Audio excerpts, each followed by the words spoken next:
Welcome to the Kindness Project, the podcast designed to share stories of kindness and share how kindness can make positive change in our world, one small act at a time. This time on the Kindness Project, Christmas puns, Christmas traditions, and we talk about what we've done in 2018. Whenever you're ready, Charlotte. Oh, I apologise, good sir. Welcome to the Kindness Project. I'm joined by this man. Let me think of my intro. Give me a moment. There we go. Got it. The connoisseur of pigs in blankets. Oh, the thing is, this should be called the Pigs in Blankets podcast at the minute because we are talking about pigs in blankets quite a lot. It's your unhealthy obsession. I love it. Absolutely love it. And can I just say that I did Google and consider setting up a pigs in blankets appreciation society. Again? And it's already taken. Somebody's got the Pigs in Blankets Appreciation Society. However, listeners, I don't think they're really sort of pushing their thing because they've only got 8 members. Now I know from talking to loads of people about Pigs in Blankets that there's definitely more than 8 people who love Pigs in Blankets as much as me. So I'm going to start an alternative group, Viva the Pigs in Blankets Revolution, called the Pigs in Blankets Fan Club. I will be setting it up very soon. Look out on Facebook, okay? I may just set it up to annoy him before he has a chance. What did you say? Nothing. What did you just say? What did you just say? Tell me. Oh, Barrow, tell me what's going on. Barrow, you will never know. I've listened back. This is recorded, you do know that. We record a podcast. I can hear everything you say. So either you tell me or I listen back and get rid of it. Let me get rid of the giggle bug. The giggle monkey did you just call Bug. it? Oh, bug, okay.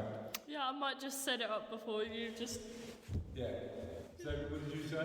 Set it up before you get the chance. Set what up before you get the chance? The Pigs in Blankets fan club.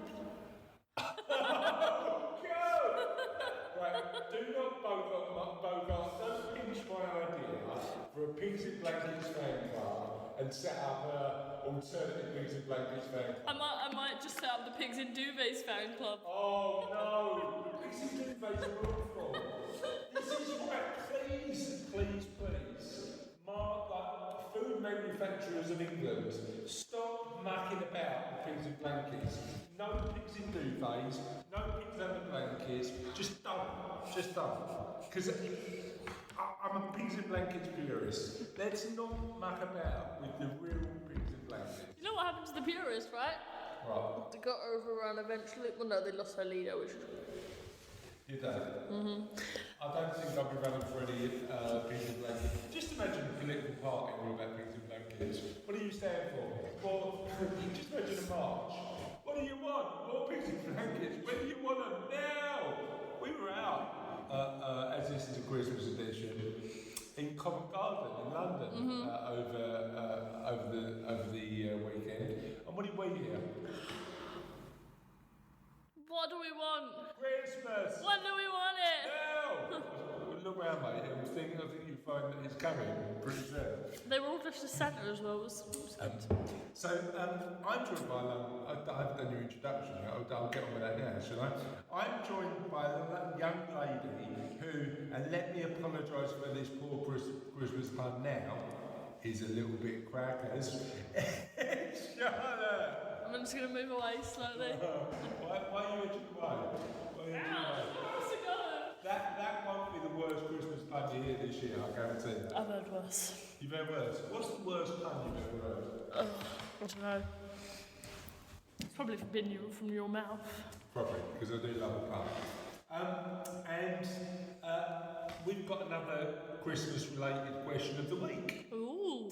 And this Christmas-related question of the week is: what Christmas traditions do your family do year in, year out that you absolutely love? We don't really have any Christmas traditions. I don't think we have, actually. mean, we always. I don't know if we have any.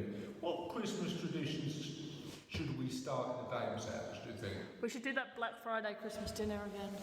Oh, yeah. So we had a pretend Christmas dinner, didn't we? Mm-hmm. Instead of indulging in all the shopping on Black Friday, which is not your bag and not mine. Well, I enjoy the book shopping. Yeah, the book shopping we like.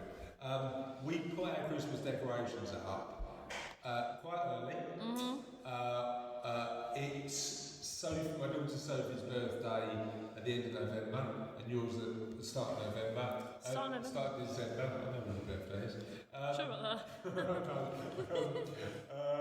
And we had a mock Christmas dinner, didn't we? Oh. Did we have crackers at Christmas dinner? No, Mum wouldn't let us break them. Oh, no, we need to have crackers next year. Mm-hmm. I reckon the mock Christmas dinner a couple of weeks before Christmas is a not the worst tradition. We had another one last night as well. We are. Except we didn't sit together. No. I sat at the table writing Christmas cards, and you sat on the sofa watching TV. I was crying up that through something. But yeah. No, we didn't watch it. So I like the idea of the mock Christmas dinner. I like the idea of Christmas ball games. I think we do that. Yeah. Often. But then a lot of our traditions are like. You know what we used to do all the time? What? Sit and watch Doctor Who. That was a Christmas tradition. But Doctor Who's not on this year, is it? No, we have to wait till New Year's Eve. It's not on New Year's. It's New Year's Day, sorry. It's on New Year's Day instead of Christmas Day, which is a tradition broken.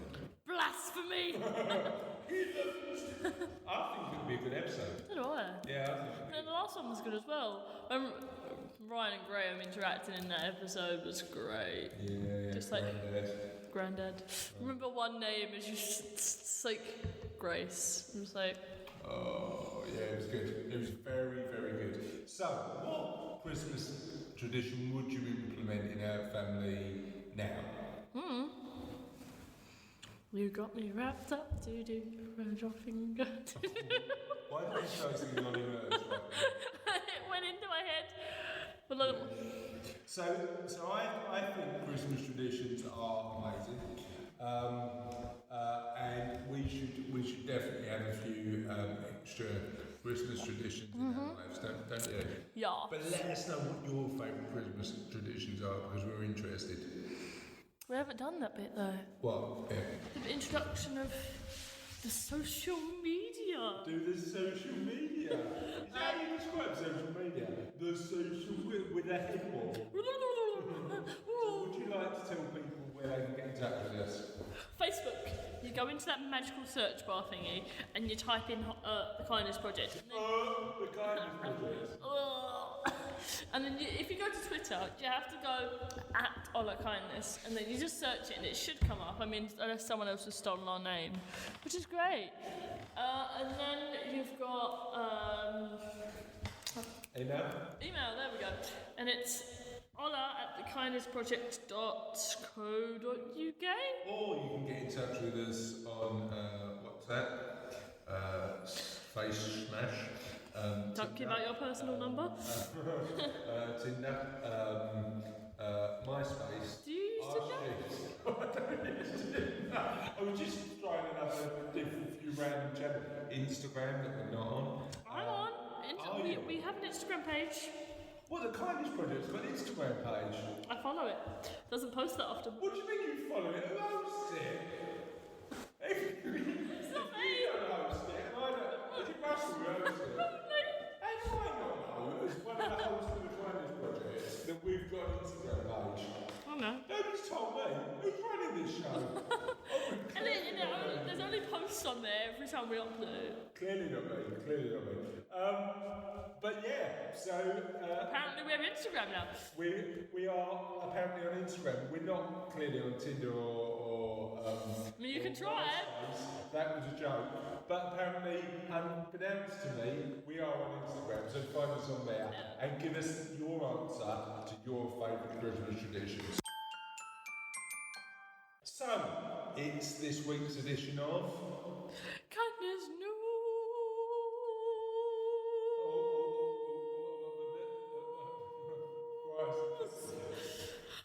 What edition? Christmas edition. Yeah, but you said Christmas edition last week, and it was actually Santa edition.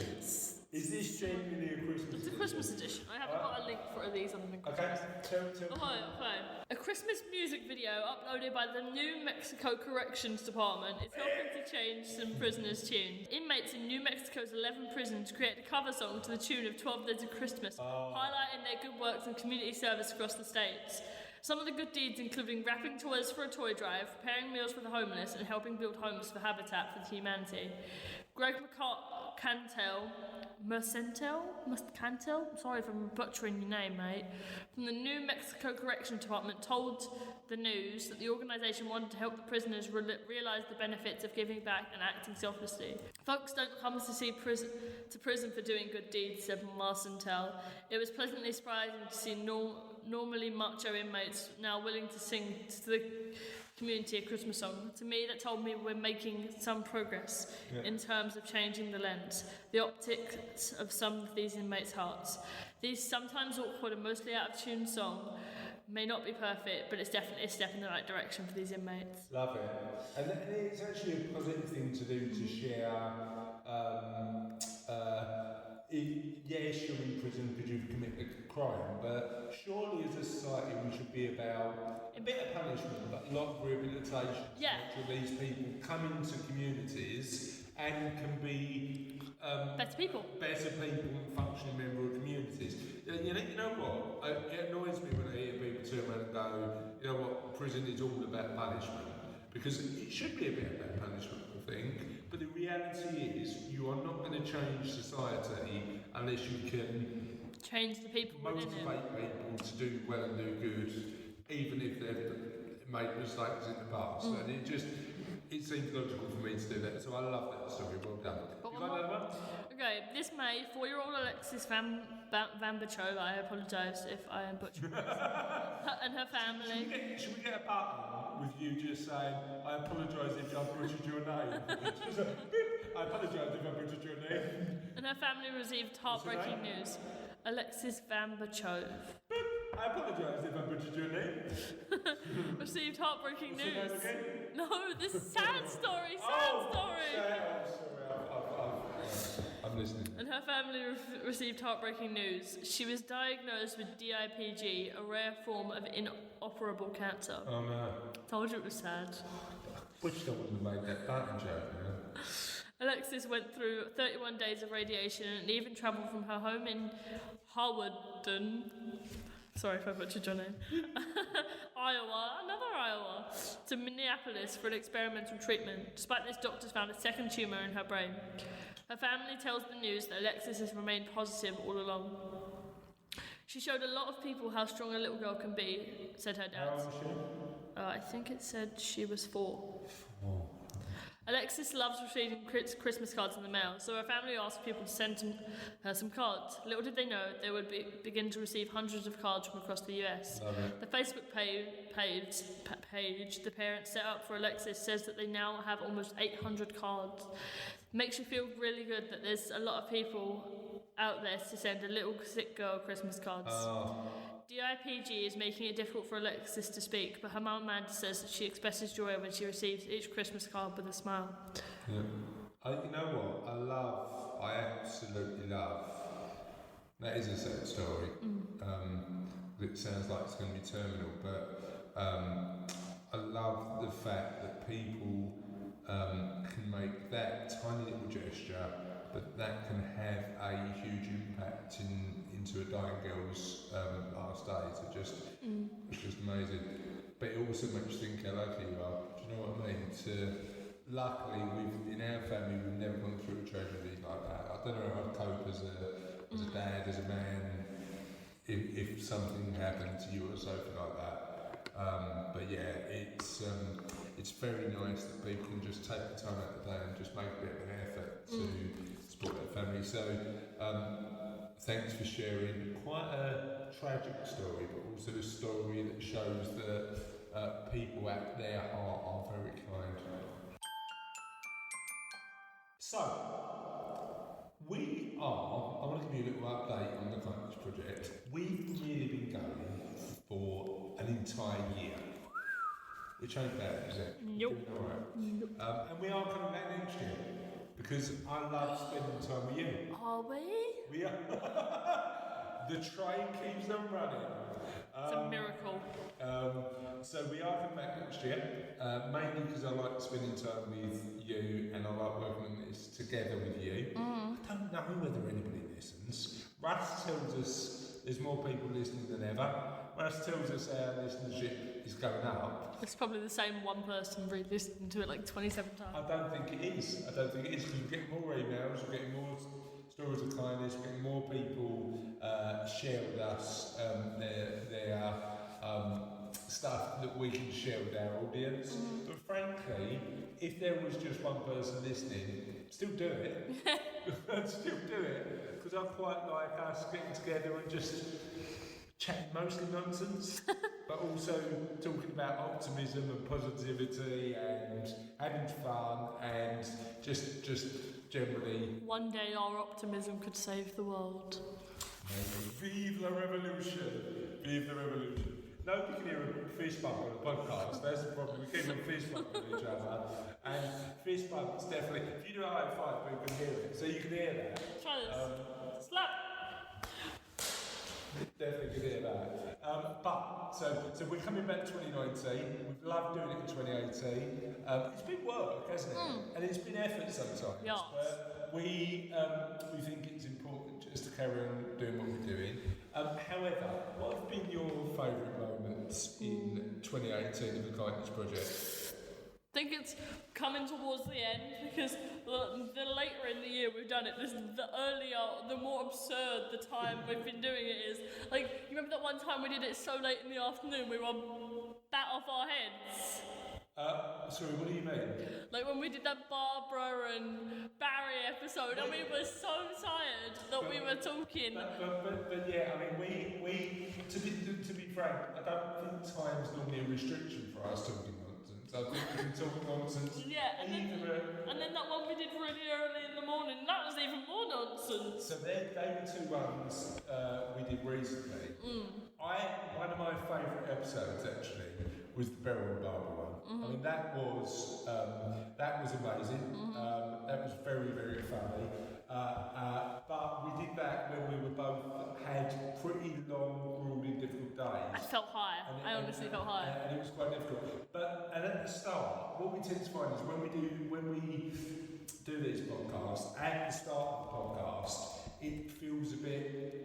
It's like when you haven't done something for a little while, you've got to get into it. Yeah.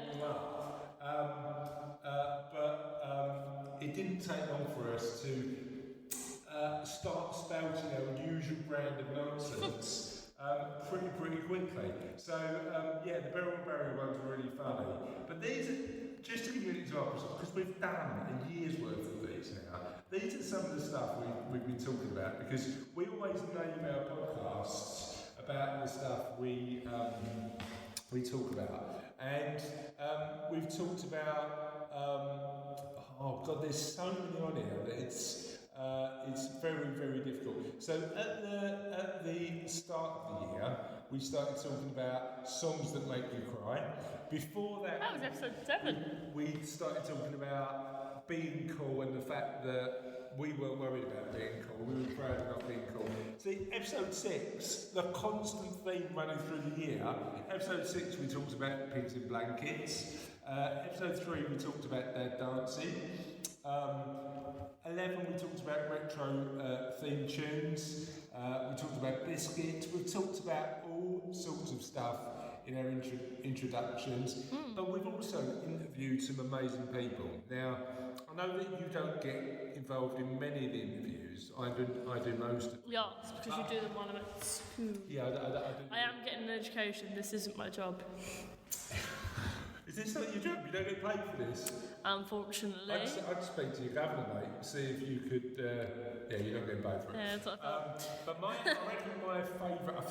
We've interviewed some amazing people this year. Some of my favourites have been with people like Hans Weberg, who apologies for the pronunciation. Where's the button? It's over there. From Be My Eyes, who who invented effectively an app. It's episode 28 and 29 if you want to find it on the website.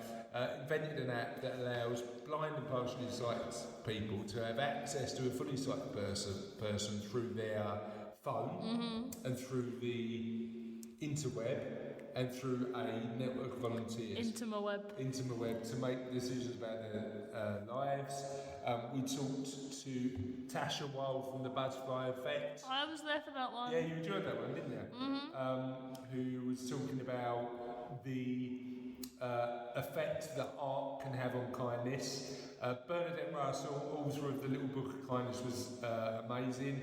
Saf from Helpful Peeps, which is basically a Facebook for good people, was brilliant. We talked about death and why knowing that you're going to die should incentivise you to be kind. We had our first guest host, Mikey. Hello Mikey, if you're listening. And we've had Mark and Ruth Chitty from Humanandi, which is a school in Africa set up by these two awesome people who do amazing work. You know, we have interviewed some really, really, really brilliant people over the last year. And I think just in this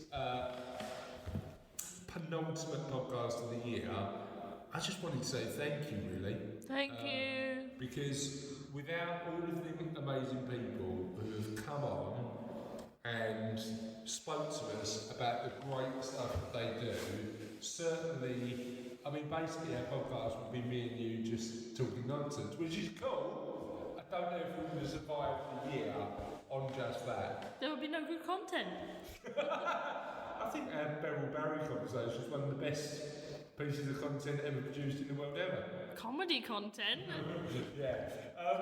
So thank you for the amazing people that have come on over the course of the year. If I didn't mention you, apologies, but we have had some great guest speakers.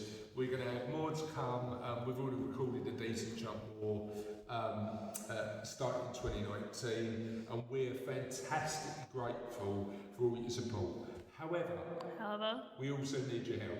Oof. Oh, what do you mean oof? Was that thank you, help? Too direct. No, we do need your help. So what we need your help with is keep on getting involved with the question of the podcast for next year, because we love you when you do that. But we want your help finding speakers for the Kindness Project. Yeah. So help us understand who you know who would like to come to the Kindness Project to talk about the awesome work they do. Because we get super inspired by a lot of people who come to the Kindness Project, and we want to carry on doing that. We want to speak to people who are doing great stuff in the world, who we can share their stories.